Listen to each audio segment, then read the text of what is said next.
Hi there, this is Elle at Silver Linings.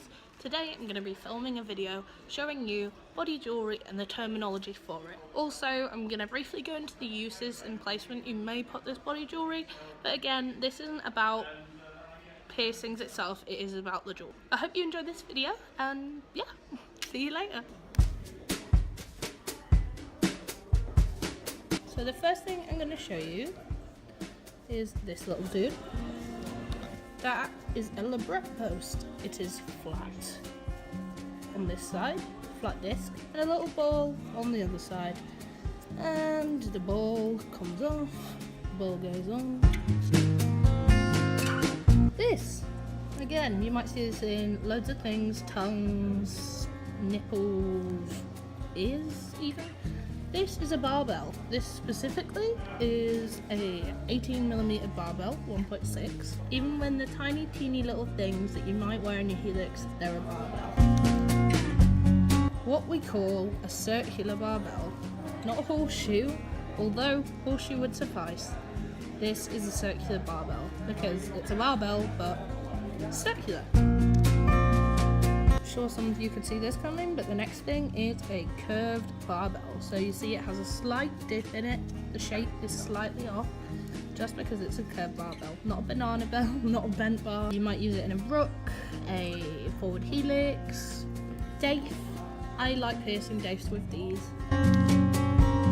This little doodad here with the diamond in is what we call a nose screw. You see how on the end here it has shapes, it's what it's pierced with. This tiny bit of metal that you can break by holding, that you might put in your nose, that's a nose pin. Again, a barbell, very small, well, it's a 1.2 by 8mm. I know some places they pierce helixes with these. I prefer not to because I don't like the idea of a ball resting on the back and sinking in or causing discomfort, so I pierce with labret posts. This is a ball closure ring, BCR. Now that's what we tend to call it in Europe. In the US they are often referred to as captive bead rings, but here in Europe we tend to call them ball closure rings or BCRs. Basically the ball is held there by pressure. People seem to think you can just spin it and eventually it'll come off, but no, they're by pressure. Because it has these tiny little dents in it to hold it in place, and you need some force to get it in and out of there. There you go. Most people refer to these as hearts. I want a heart piercing. No, you don't want a heart piercing. You want a heart-shaped ring. Might seem stupid, but that's just the best way to refer it. I mean, this one here, it separates at the top. I don't really agree with that because, you know, if it's going in somewhere, that flat bit's going to have to sit there, so some part of your skin, that's got to go under some part of your piercing. Thus, I don't really recommend these for piercing with. I mean, when the gap's at the bottom, it's a bit of a different story. Although I don't like piercing with these because they twist and turn and put a lot of pressure on the area. The size of them isn't that big either, not really room for swelling.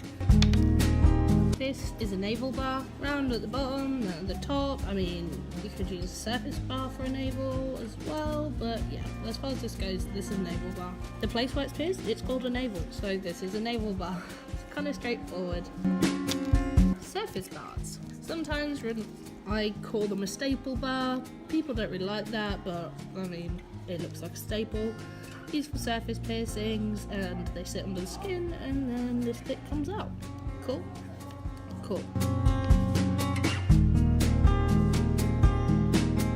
This is not jewellery, okay? This is a taper. It's not a spike or a stretcher.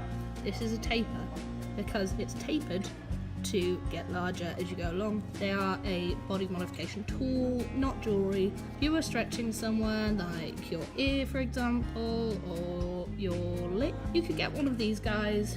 You'd put it through nice and slowly, and then when it gets to the end, you don't just walk around with it in. You get a plug, and then you put it on the end and slide the plug in. So this should never be in your ear for longer than while you're stretching. It's not there to be worn, because they weigh your ear down, and then once you've got stretched ears, they're going to sit at an angle. Most of them are made of acrylic. You don't really want that in essentially an open wound. These are little plastic screw plugs with a double flare on, although they separate into two so you can get them in on the flat bit. Like I said, I know the sizes is different, but without the O-rings on, you would lay it up against it and then shove it through, and you have a plug in your ear. Easy peasy. I'll make another video about stretching jewellery, implements, etc. But for now, that's all we need to go into. This is a silicone tunnel. I'm not the biggest fan of silicone, but you know, whatever works for you, I'm not here to criticise. Some people refer to them as dermals. I understand, it works. But what I refer to them as is a surface anchor. So they come with the tiny little bit on the bottom and you can unscrew it and pop it on top. There is a few types of these. This one has an interchangeable top, so yes, some people call it a dermal. I'm not sure why that correlates.